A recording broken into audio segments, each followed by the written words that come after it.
Here we're going to tie a fly called the Gangster Gurgler. This is a bass and snook style fly.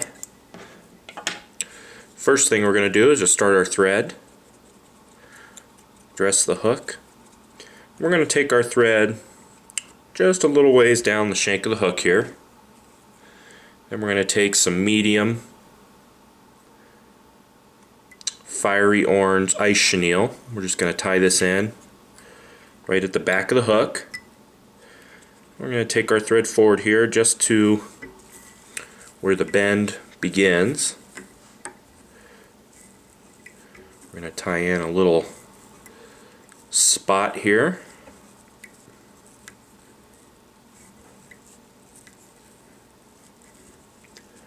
Once we've got that tied in, we can capture it.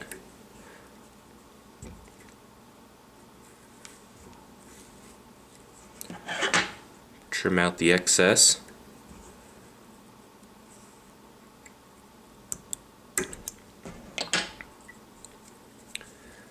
Now the next thing to do is to tie in our eyes. For our eyes, I'm just going to use some black mono crab eyes. I'm going to tie these in facing at a downward angle.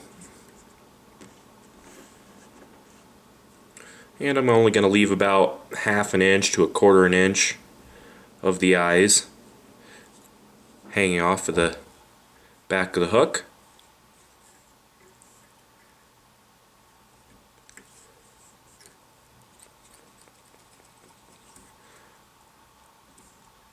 Now once I've got those tied in, nice and secure,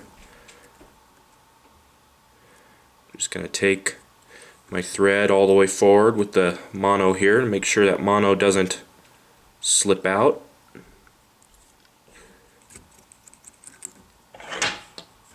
And then I can trim it out.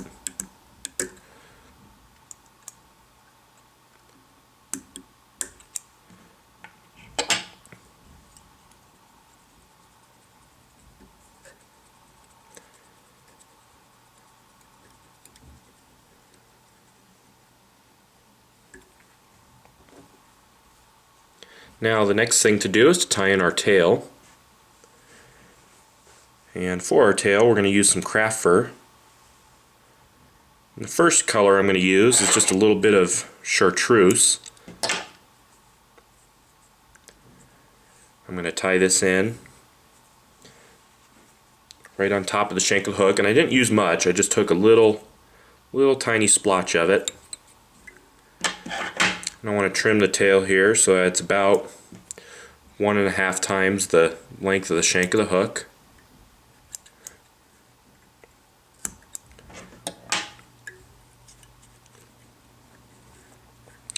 Now the next color we're going to use is a natural color, more of a tan. I'm going to take a little bit more craft fur on this chunk.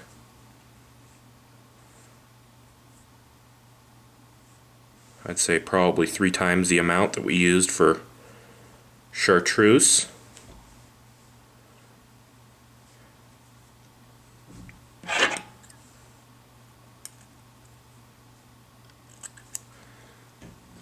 We want to kind of pull out all the short fibers at the butt ends of the material.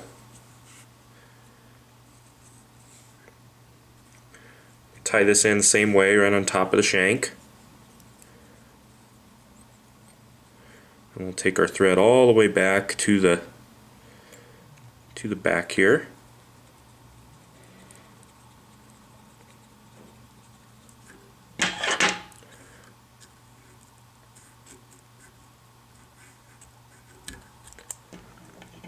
Then again we'll trim that tail to about 1.5 times the length.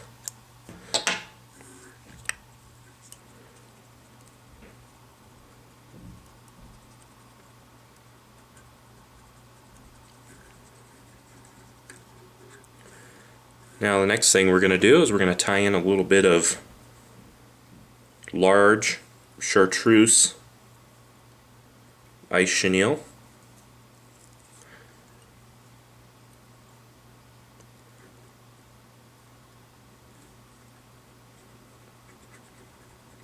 And then we're going to take our thread just a few turns forward.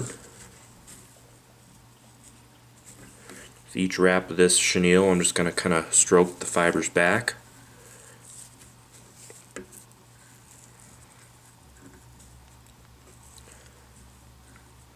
Once I get about a quarter of the way up, shank of the hook, I'm just going to capture that chenille. You can either leave it tied in or clip it out. I'm just going to clip it out to get it out of the way for now. Now what we're going to do is we're going to tie in a piece of Chartreuse Schlappen, tie it in by the tip, trim out the tip.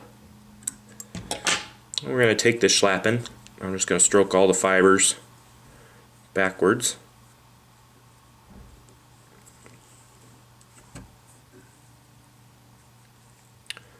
We're going to take this feather and just palmer kind of a collar with it.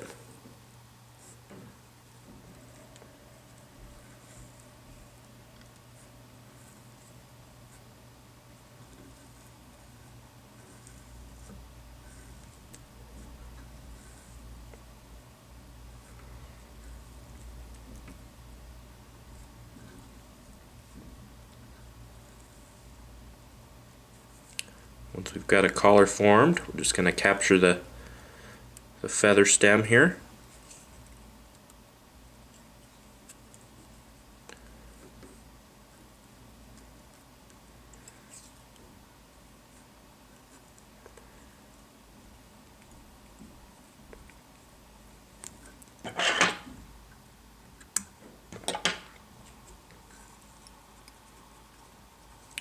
Then we're going to take a piece of brown foam. It's about the width of the gap of the hook. I'm going to cut a little notch into the back of it. That way I can tie in. We're just going to tie this foam in. I'm going to creep my thread back to where we tied in our collar.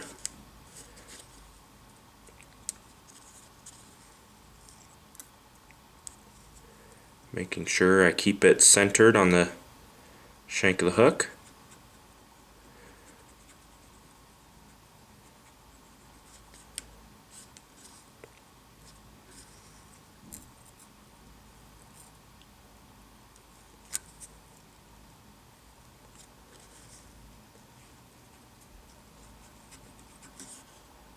There we go. Once we have that tied in, we're going to tie in our medium or our large Chartreuse ice chenille once again. And we're going to take our thread all the way forward. I'm just going to wrap a body with this chenille.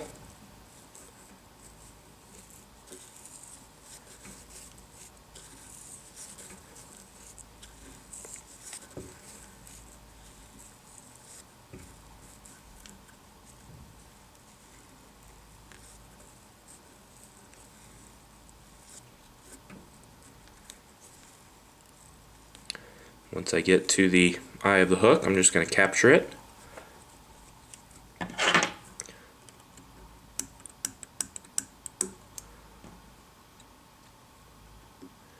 Trim out any of the straggling fibers here.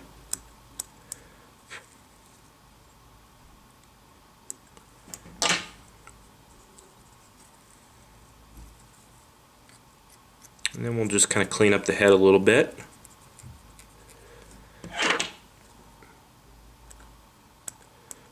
Now what we're going to do is make the top of the fly. What I'm going to do is just kind of fold the foam and make a little loop in the foam there.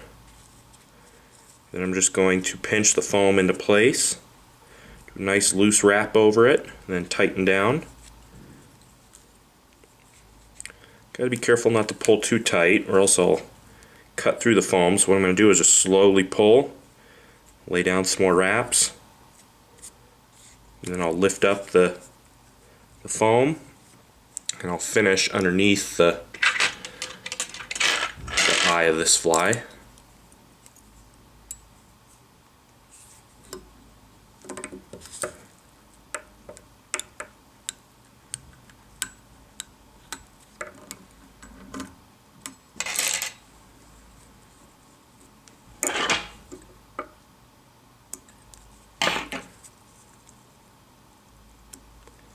And then what we're going to want to do is make a nice large lip on this fly. I'm just going to trim it.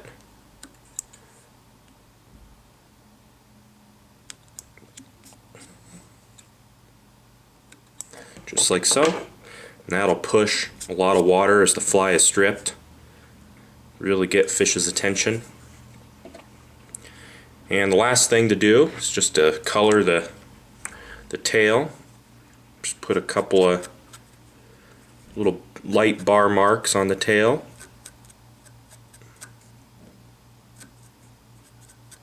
Just use a Sharpie or Permatone or Prismacolor marker for this. I like to use brown. That's all there is to the Gangster Gurgler. Great little bass, snook, even redfish will eat this fly. It's supposed to imitate a shrimp, a little popping shrimp. And you can find all the materials along with recipe information for this fly at intheriffle.com.